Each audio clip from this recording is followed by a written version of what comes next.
ജാസ്മിന് ഗബ്രിയെ മറക്കാനാവുന്നില്ല. Season 6 കഴിയാൻ ഇനി വെറും ദിവസങ്ങൾ മാത്രമേ മുന്നിലുള്ളൂ. അപ്പോഴും ജാസ്മിൻ ഗബ്രിയെ പറ്റിയാണ് ചിന്തിക്കുന്നതും പറയുന്നതും എഴുതുന്നതും വരെ. പേനയും പേപ്പറും ഇല്ലാത്ത ബിഗ് ബോസ് ഹൗസിൽ എങ്ങനെയാണ് എഴുതുക എന്നായിരിക്കും നിങ്ങൾ ചിന്തിക്കുന്നത്. ലാലേട്ടൻ വന്ന ശനിയാഴ്ചത്തെ എപ്പിസോഡിൽ തുടക്കം തന്നെ എപ്പിസോഡിൽ കാണിക്കുന്നത് ഒരു സോഫയിലിരുന്ന് ജാസ്മിൻ ഓലയിൽ എഴുതുന്നതായിട്ടാണ്. എഴുതാൻ ഉപയോഗിക്കുന്നത് നെയിൽ പോളിഷാണ്. നെയിൽ പോളിഷ് വെച്ച് ഒരു ഓലത്തണ്ട് പറിച്ചെടുത്ത് ജാസ്മിൻ ഗബ്രി എന്ന് എഴുതി അതിന് കളർ കൊടുത്ത് ചുറ്റും പൂക്കളൊക്കെ വരച്ച് വളരെ മനോഹരമാക്കുന്ന ജാസ്മിനെയാണ് നമ്മൾക്ക് കാണാൻ കഴിയുന്നത്. എന്നിട്ട് ആ സോഫയുടെ മുകളിൽ കയറി നിന്ന് ആ ഇല പറിച്ചെടുത്ത് തന്നെ തിരിച്ച് ഫിറ്റ് ചെയ്ത് വെക്കുകയാണ്.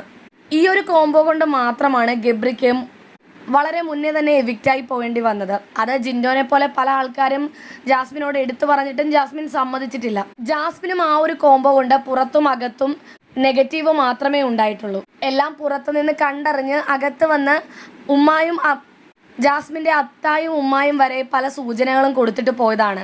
നമ്മുടെ സായി സീക്രട്ട് ഏജൻറ്റ് നേരിട്ട് വന്ന് എല്ലാ കാര്യങ്ങളും വന്നതിൻ്റെ അന്ന് തന്നെ പച്ചയ്ക്ക് തുറന്നു പറഞ്ഞു കൊടുത്തതാണ്. എന്നിട്ട് പോലും ജാസ്മിൻ ഒരു മാറ്റവും ഉണ്ടായില്ല. ഗബ്രി എവിക്റ്റായി പോയി ഇത്രയും ദിവസങ്ങൾ കഴിയുമ്പോഴെങ്കിലും അതിനൊരു മാറ്റം ഉണ്ടാവുമെന്ന് എല്ലാവരും വിചാരിച്ചു. ഗബ്രിയെ കാണിക്കാനാണോ പ്രേക്ഷകരെ കാണിക്കാനാണോ ഇതാരെ കാണിക്കാനാണെന്നറിയില്ല.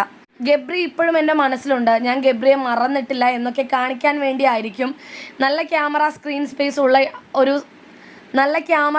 സ്പേസ് ഉള്ളിടത്ത് തന്നെ ഇരുന്ന് ഈ വാഴയിലയിൽ ഇങ്ങനെയൊക്കെ എഴുതി വെക്കുന്നത്.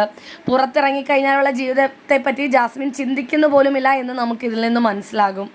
സ്വന്തം കുഴി തനിയെ കുഴിക്കുകയാണ് ജാസ്മിൻ. പണി ഇരുന്ന് വാങ്ങുകയാണ്.